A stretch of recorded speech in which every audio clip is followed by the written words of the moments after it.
다시 일어나 간증하게 하소서.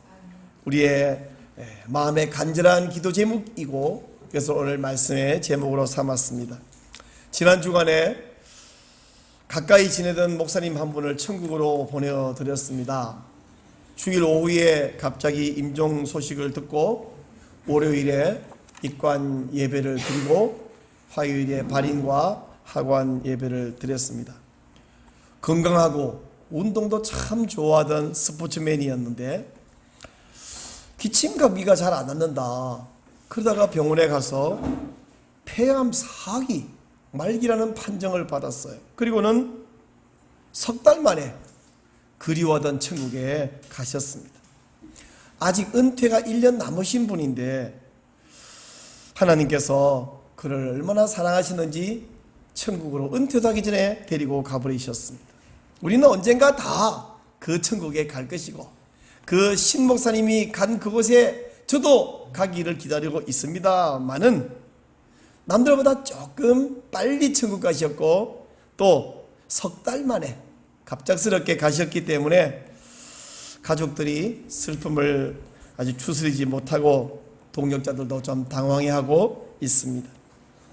또 지난주에 우리가 손윤찬 권사님 동생을 위해서 함께 간절히 기도했는데 의식을 회복했고 그리고 어제 그저께 간 이식 수술을 받았습니다. 근데 간 이식 수술 받은 것은 좋은 이야기인데 마음이 아픈 것은 우리 권사님 동생에게 간을 제공한 사람이 이제 19살밖에 안 된 앳된 딸이라고 하는 사실입니다. 제가 만나본데 우리 딸 시연이가 얼굴이 얼마나 예쁜지, 눈동자가 눈빛이 얼마나 선한지. 사람은 얼굴과 눈빛에 그 마음이 다 드러나는 법이잖아요. 얼굴과 눈을 보니까 얼마나 정말 선한데 그 마음도 예쁘고 얼굴도 예쁜 이 딸이 엄마를 살리기 위해서 엄마와 나란히 수술대에 누워서 그 장기를 적출해내는 것을 생각하니까 막 가슴이 쓰라린 것. 우리 권사님이 동생과 조카를 생각하면서 이 표현이 좋은 표현이 아니지만 너무 정확한 표현이 목사님 미치겠어요. 그렇게 표현하는데 정말 제 마음도 그렇게 공감이 되었습니다. 금요일 새벽에 일찍 가서 수술이 잘 되도록 병원에서 기도해 드렸는데 다행히 수술이 잘 되었고 이제 회복되고 건강을 되찾는 일만 남았습니다. 딸은 젊음이 있으니까 지금은 막 얼굴도 부어있고 온몸이 고생을 정말 19살 그 나이에 할 고생이 아닌 고생을 하고 있지만 또 한 달, 두 달 지나면 아마 회복이 될 거예요. 근데 엄마는 좀 더 연약한 상태인지라 보살핌과 여러분의 관심과 기도가 필요합니다. 우리 딸 이시연과 엄마 손현숙 씨의 건강 회복을 위해서 계속 기도해 주시기 바랍니다. 근데 건강 회복 당연히 해야 되는데 건강만 회복하면 안 되고 계속해서 전에 건강이 안 좋을 때도 저는 그 건강 회복과 함께 영혼 회복과 가정 회복을 위해서 기도해 왔거든요. 근데 또 안 좋은 일이 있지만 안 좋은 일과 함께 사람은 함께 회복될 수 있는 법입니다. 그래서 영혼도 구원받고 가정도 건실하게 설 수 있도록 여러분이 기도해 주시기를 바랍니다. 이런 지난 주간에는 다른 때에 비해서 좀 더 특별히 이런저런 사연과 사건들이 있었습니다만은 이런 사건들 외에도 여러분 우리 인생에게란 언제나 크고 작은 사건과 어려움과 가슴 아픈 일들의 연속이잖아요. 그리고 희한하게도 어려운 일들은 꼭 어떻게 와요? 겹쳐서 오더라고요. 집안에 우환이 생기면 거의 동시적으로 건강도 문제가 생겨서 몸도 같이 아파요. 그리고 어려움 생기면 희한하게 왠지 동료들이 무시하는 것 같고 실제로 무시하는 것 같아. 그러다 보면 자칫하면 옆에 있는 가족이 미워질 수도 있어요. 이게 누구 때문인가라는 생각이 번뜩 떠오르는데 자, 이런저런 생각들을 하다 보니까 시편 142편은 2달 전에 제가 설교했었잖아요. 근데 이 상황에서 제 가슴 속에 가장 필요한 말씀, 우리를 소망을 주는 위로의 말씀이 이 말씀이겠다, 이 생각이 들었습니다. 시편 142편은 여러분이 보면 표제가 있어서 이 시를 쓴 배경을 명백하게 밝히고 있는데, 다윗이 굴에 있을 때 지은 마스길이라고 써놨어요. 이런 마스길이라는 말은 그 성경은 난하주에 보면 교훈이라는 뜻이라고 밝혀 놓고 있죠. 그래서 우리는 이 시를 통해서 중요한 교훈을 얻을 수 있습니다. 근데 이 시를 쓴, 이 기도를 한 다윗이 지금 어디 있다고요? 굴 속에 있다고 그러죠. 굴은 지하잖아요. 지하 동굴 속에는 사람이 살 곳이 아닙니다. 근데 왜 다윗은 굴 속에 있느냐? 사울이 다윗을 죽이려고 군사를 무려 3,000명씩이나 이끌고 그를 추격해 오기 때문입니다.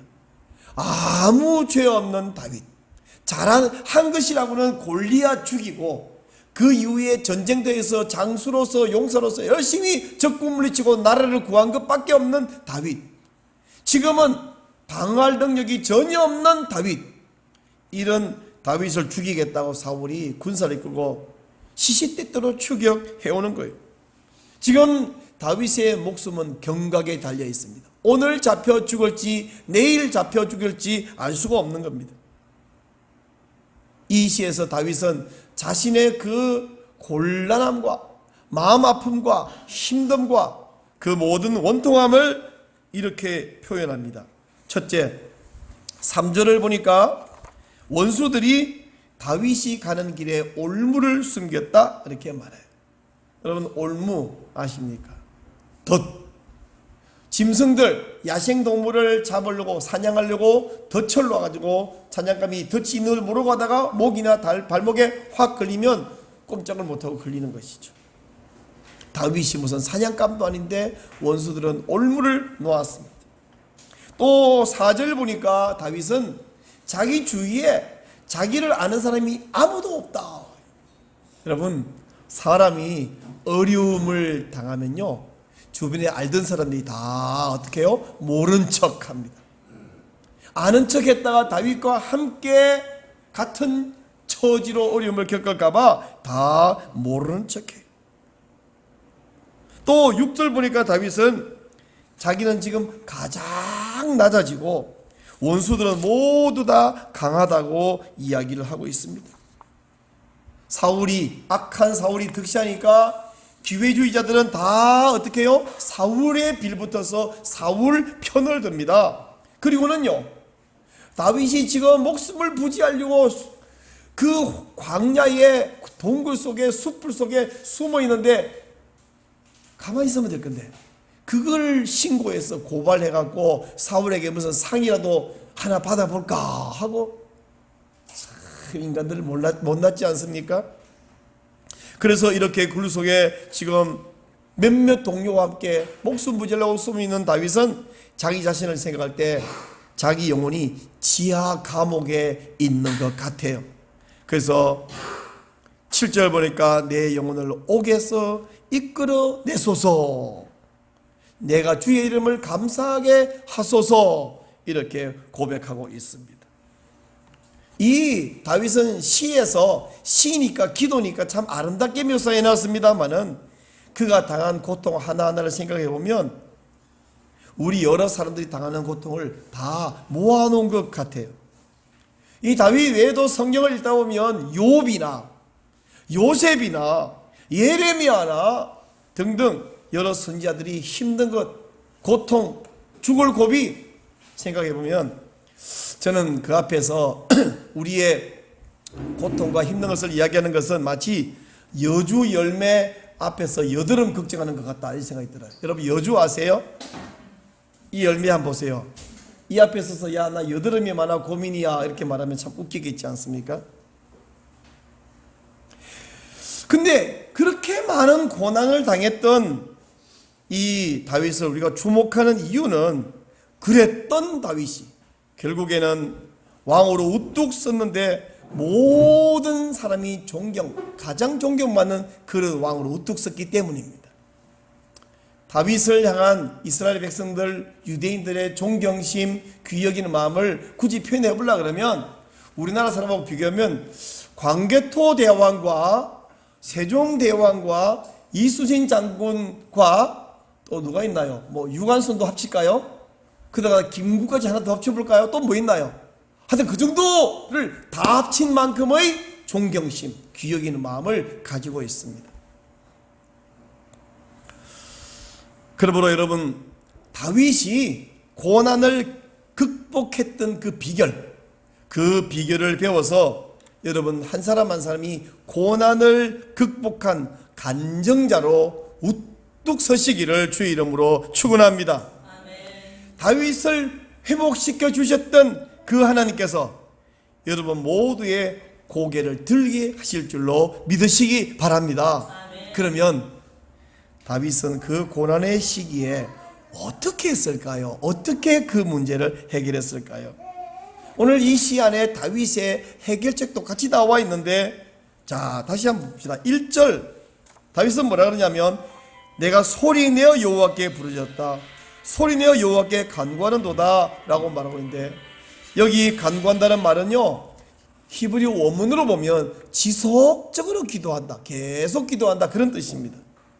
다윗은 소리를 내어 기도했고 계속 기도했어요. 여러분, 기도하는 방법은 많습니다. 소위 통성기도 해서 여러 수십 수백 수천 명이 한꺼번에 소리 지르는 그런 기도 있죠. 우리 지난 5월 19일에는 용인시민체육공원에 12,000명의 성도가 모여서 짱띠비를 두들겨 맞으면서 안경에 비가 맞아서 앞이 하나도 안 보이도록 그렇게 돼가지고 다 손을 쳐들고 부르짖으며 기도한 적도 있습니다. 그런가 하면 조용히 묵상하는 기도가 있어요. 지금 다윗은요, 소리를 내어 기도하는데, 사람이 아쉽고 답답하고 힘들면 소리를 내게 돼 있습니다. 그렇게 점잖하게 명상에 잠겨 묵상할 수가 없습니다. 다윗은 소리를 내어 기도했습니다. 또 다윗은 아무도 나를 아는 사람이 없다고 말했지만 어떤 사람보다 단 하나, 하나님께서 자기를 알아주는 것을 믿었어요. 3절 보니까 내 영이 내 속에 상할 때도 주께서 내 길을 아셨나이다. 내 길이란 말은 내가 살아왔던 배경, 살아왔던 코스, 어떻게 살아왔는지 주님이 다 알고 계십니다. 저 사람들은 나를 오해하고 나쁜 놈이라 죽일 놈이라 말하지만 하나님은 나를 아십니다. 하나님이 자기를 알아주는 이 한 가지를 그는 믿었습니다. 또한 5절 말씀해 보니까 다윗은 하나님이 나의 분깃입니다. 분깃. 하나님이 내 보상이라는 거예요. 아브라함이, 여러분 아시죠? 자기 조카에게 다 양보해 버렸잖아요. 롯에게 다 주고 그리고 자기 남은 게 없잖아요. 그럴 때 하나님이 그 밤 찾아오셔서 이렇게 봅니다. 아브라함아, 나는 너의 방패요 지극히 큰 상급이니라, 이렇게 말씀하셨어요. 다 주었는데, 뺏긴 것도 주었는데, 양보해버렸는데 내가 너의 상급이니라, 이렇게 말씀하셔요. 다윗은 지금 다 뺏기고 아무것도 남은 거라고는 목숨 하나인데 그 목숨까지도 뺏어가려고 있는 이 상황에서 주님이 나의 보상입니다. 주님이 나의 분깃입니다. 분깃. 내 몫으로 돌아온 게 뭐 있냐 그럴 때에 다 가져가고 찌꺼기 쓰레기밖에 안 남았다 한다면 얼마나 답답하죠. 근데 그 옆에 하나는 아무도 안 가지고 남은 게 있는데 그게 뭐냐, 하나님이 남아있어요. 하나님이 나의 분깃입니다. 그렇게 고백합니다. 그래서 다윗은 마지막에 6절과 7절에 가서 하나님이 자신을 건져 주실 것을 믿었습니다. 건져주신 결과가 어떻게 될 거냐면 의인들이 나를 두르리이다. 다시 말하면 의인들이, 여기서 말하는 의인은 성도들입니다. 성도들이 나를 둘러쌀 것입니다. 이렇게 말해요. 둘러싼다는 말은 무슨 말이냐면, 주변에 지금은 악인들이 득실득실해서 있지만 이 악인들은 다 먼지처럼 사라지고, 시편 1편에서 말하는 그 왕겨처럼 날아가 버리고, 그리고 의인들이 내 주위에 막 모여들 텐데 그 성도들 앞에 서서 성도들 가운데 서서 내가 하나님의 능력과 은혜와 구원을 간증하게 될 것입니다 하는 이야기입니다.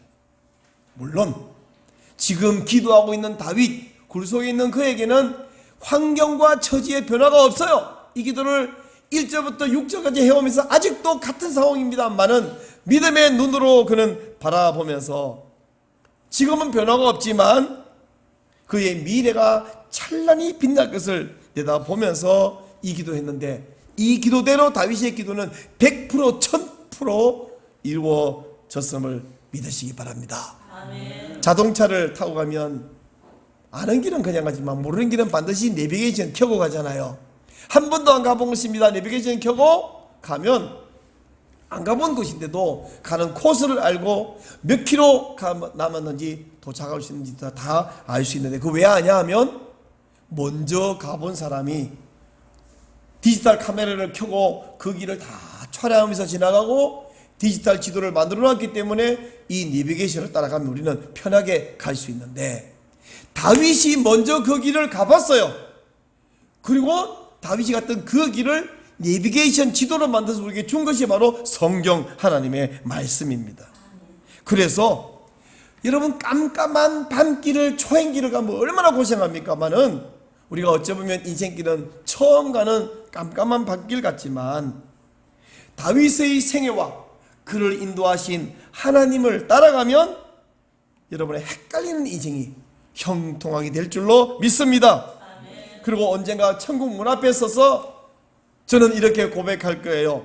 내 인생 여정 끝내어 강 건너 언덕 이럴 때 하늘문 향해 말하리 예수 인도하셨네.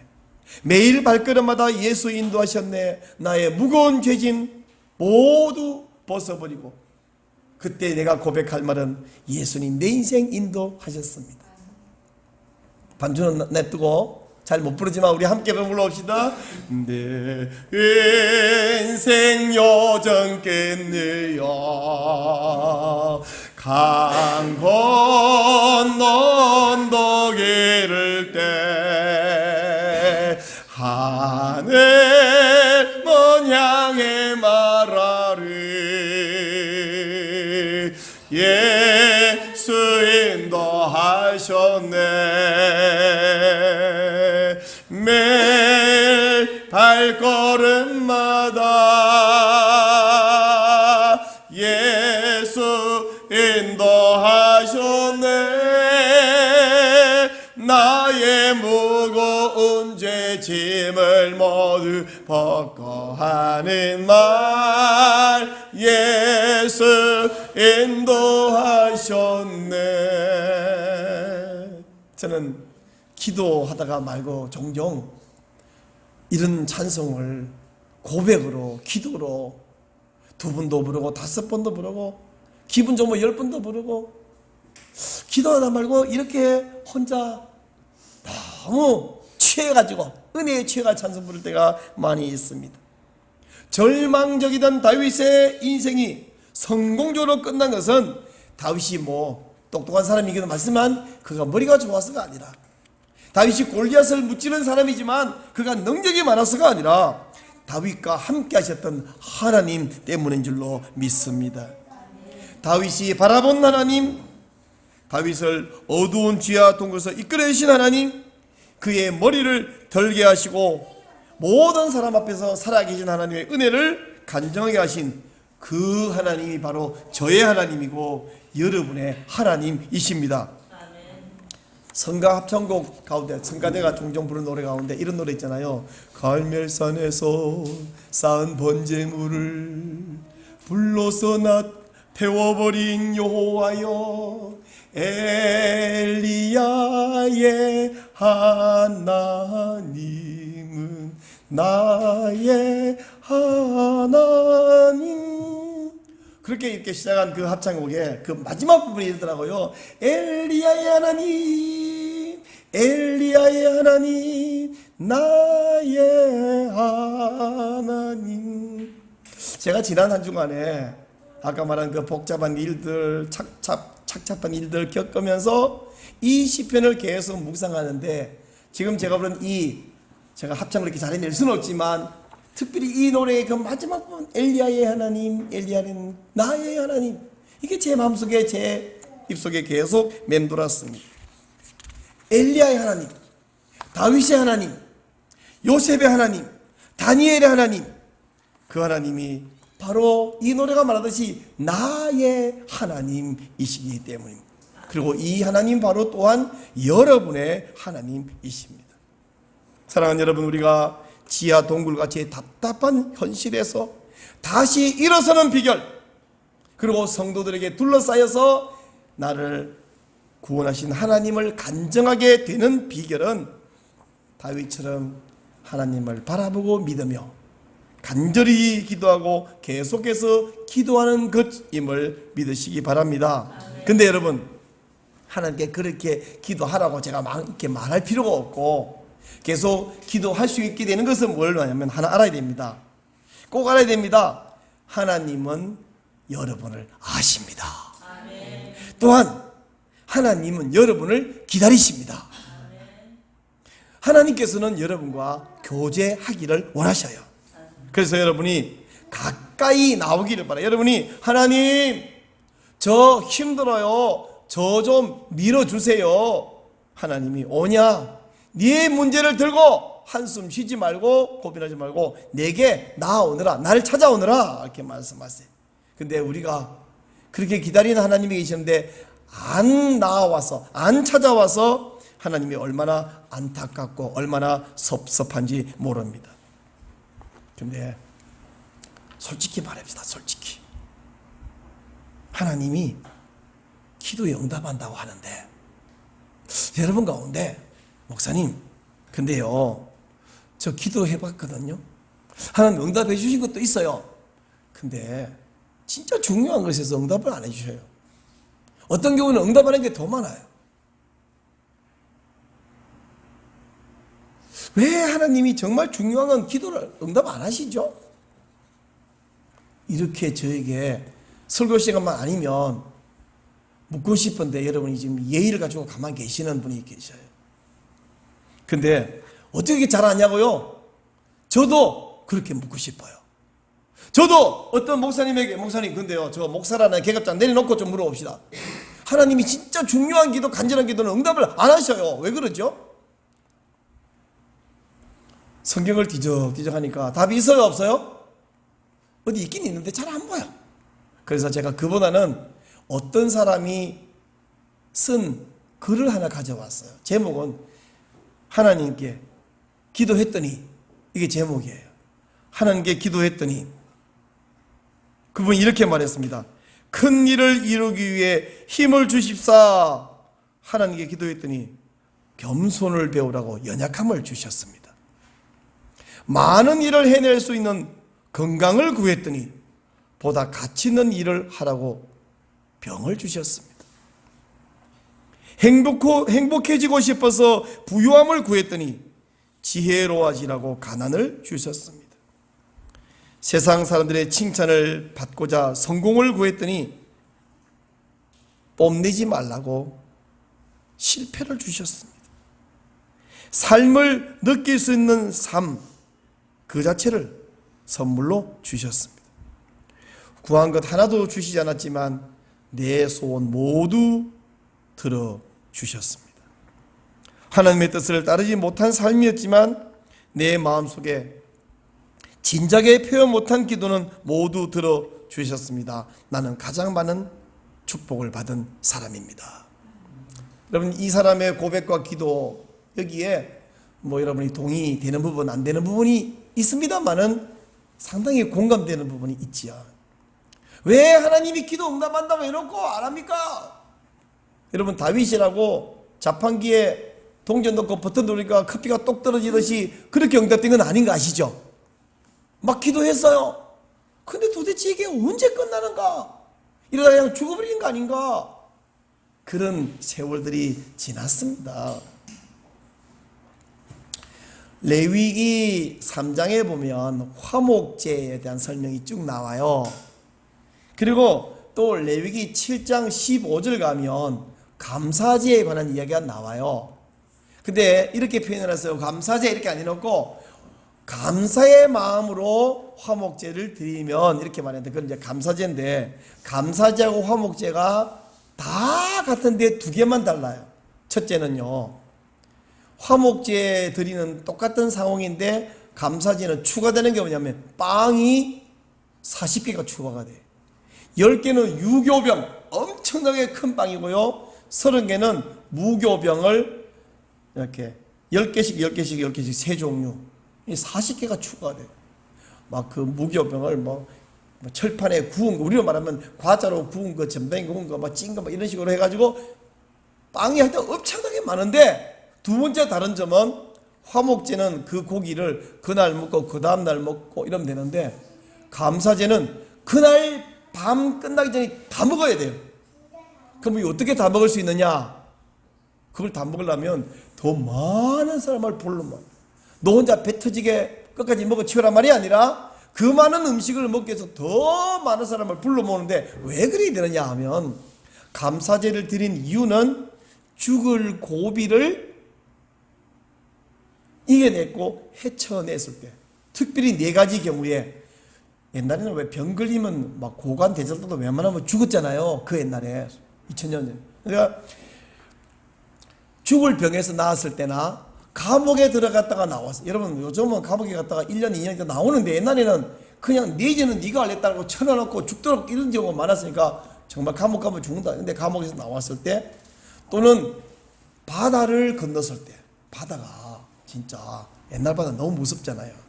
배는 조그만하고, 그 다음에 광야를 무사히 건넜을 때, 이럴 경우에 감사제를 드리는 거예요. 거기서 하나님이 나를 어떻게 살려주셨는가, 이것을 고백하는 것입니다. 사랑하는 여러분, 감사제, 죽을 고비를 무사히 넘겼을 때 드리는 이 감사제,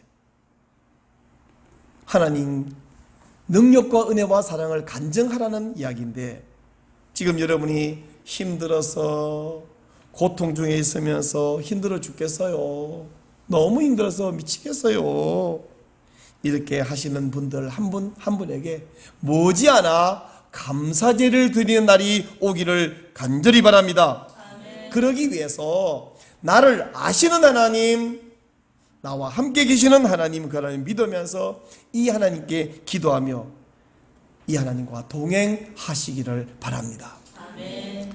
이 시편 142편의 이 고백을 현대적 표현으로 바꾸어서 노래를 만든 분이 계셔요. 김석균 목사님이 만든 노래인데, 주님 손잡고 일어서세요 라는 노래입니다.